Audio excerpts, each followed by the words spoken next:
Hello everyone, so in this video we are going to learn how to import Airtable records from one base to another, which means like you are having two Airtable bases with relevant data, and as soon as the first one is updated, the next one data is also updated automatically. So basically we are integrating the bases of these two applications in itself, and in this automation that we are going to create using Pabbly Connect, our trigger will be to create a new record in Airtable first base, and our action will be to create a record in Airtable in the second base. So let us learn how to do that. So let us learn that in this video how you can import Airtable records from one base to another. For example, I have my first base over here called Project Tracker, and I will add the details of student's name, topic and class, and once the entry of any student is done over here, which is the confirmation of the submission of that project, then my second base, which is called team members, will be updated with the name and status of their confirmation, and that will happen automatically. So let us quickly sign in into our account so that we will reach this place where I can see all the applications provided to us by Pabbly, and we are going to use Pabbly Connect to create this automation. Click on Access Now. That will take me to the dashboard of Pabbly Connect. Reaching here, you will see a big blue button on your right side where it's written Create Workflow. Click on the button and give a suitable name to your workflow. I'm going to name it as Import Data from One Airtable Base to Another. Click on Create, and then a blank workflow will be created for you like you can see on your screen. You will be able to see two major modules of Pabbly Connect on which the complete automation works, that is Trigger and Action. Now before that, I would like to remind you to open the two bases of Airtable that we are going to work upon, like I have opened my Project Tracker and team members over here, so that you can connect to Airtable successfully with Pabbly Connect and also to make the changes that are required for the creation of this workflow. So now let us understand the functioning of Trigger and Action. Trigger says when this happens and Action says do this, which means that Trigger will be the first application or first place where the event will take place manually, or we can say that we are going to perform the change.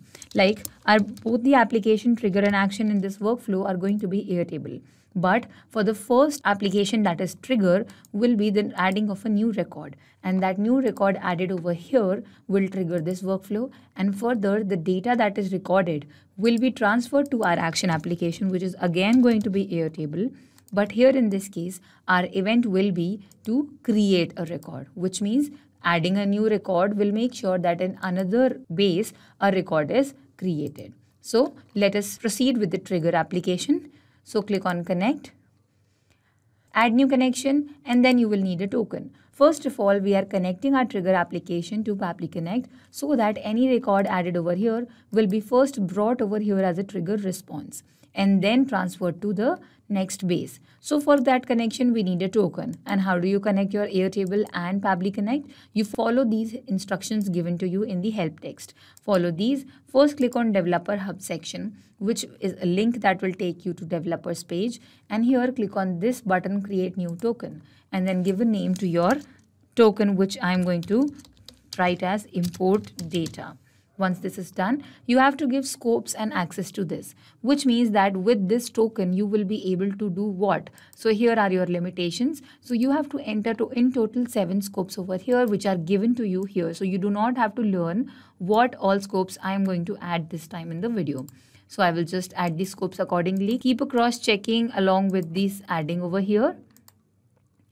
Record read and write, then record comment read and write, then schema basis read and write, and then in the end we have webhook manage. So in total there are 7 scopes, and the base is that you will have the access to the following bases, which is all current and future bases in all current and future workspaces. All the settings are done. Click on create token, and this token is created. Copy this from here and paste it in your workflow. Click on save, and your Airtable account will be connected to your Pabbly Connect. Now you have to choose a base name, a table name, and the trigger field. So like Project Tracker is here, and this is my Project Tracker. I have columns called first name, last name, topic, and class, and my last field is created. Alright, so it will detect the created field, and that is going to be the trigger field, so that when it fetches the data from this base over here, then it will take from the first column to the created column right here. Alright, so which is the table in Project Tracker? The name of our table is test. So let us choose the table name, which is test. Scroll down and this is the one. And see, the trigger field will be selected automatically. If you have not made this field created over here, then first you need to create this field and then refresh it so it will be visible. I have already created this field. The process is simply to click on the plus button. Let me delete this and show it to you again. Click on this plus button. First of all, give the name of the field as created, and then the type of field will be created time. Alright, click on create field, and that is how this field is created. Alright, and since it is selected already, the field over here, now we will click on this save and send test request and go here to add a data. So let us add the data. I'm going to add the name of student over here who is given the submission or who has completed the submission of any project right here. So I will write the name, first name, last name, the topic on which the project is made, and the class of the student. The topic is... So I have entered the data. I'll go back and click on save and send test request. And see, we have received a response which is about the name of the student, which is this, the topic is this, and then we have the class over here. Also the created time is here. It will occur automatically. We did not fill anything in this created field, but since the last time we entered this class field, it will automatically detect the time of the creation of this record over here. Now, once it is done, that this student has completed the submission of this project. So our next base will be updated with the status done. Alright, so we do not need to do that manually. It will happen automatically just now with the help of this workflow. So now let us close this module and move ahead with the action application. Click on connect. Again, we need to connect our Airtable, add new connection or select existing connection. Because you're using Airtable again in the same workflow and you are working on one same account, then keep it on select existing connection. If there was a scenario that both these Airtable accounts were of different people or different credentials, then you would have chosen add new account over here. Keep it on select existing connection and click on save. Now it is connected. Now we need to change the base ID over here, which is team member. So look for that name, team member. If you can find, well and good. If not, you can type in the search bar team members. Now this is the one. What is the table name? It's table 1. We just have one table selected automatically. Now when it comes to action application, then you do not need to fetch data from here, right? And that is why here created is not required. When you do not need to fetch data, then there is no trigger column required. You just need to update these records, and that is why we have these three fields that will be filled. See, name, last name, and status. So status is going to be done. Alright, because if the entry of the student has been made over here, which means the status is already always going to be done. So that is something that I will be entering manually over here, but the name will be entered by mapping. So the table ID and everything is done. Just name is to be mapped. So click on this field, empty field, and then insert data from the previous step. For the previous step, you have been provided this drop down menu.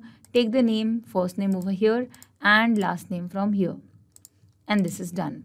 Click on save and send test request and your base will be updated with this new record. See, it gives us a record ID. These are the fields. This is how they are updated. Alright, the created time is given and the ID of the record is given. So let us close this module over here and then we'll go to the next base. And see, the record has been updated over here.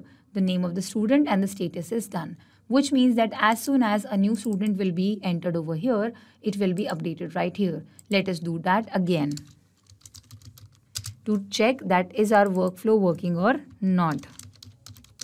This is the name, the topic is this, and the class is. Alright, now since we have updated the details over here, we will go back to our workflow and see that what is taking it so long that the details have not been updated over here, because it takes the polling time of 10 minutes. Alright, so it waits for 10 minutes for us to update these details if there are any changes to be made, like we just corrected this 9th spelling over here. So now it will wait for 10 minutes and in just next 10 minutes, the data will be updated over here in the second column.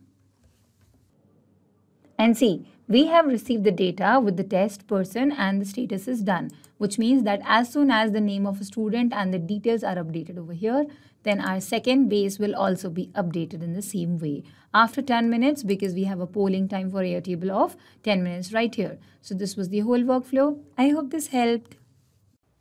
Not just these applications, but you can integrate many other applications using Pabbly Connect. If you have any issue regarding Pabbly, you can email us at support@pabbly.com.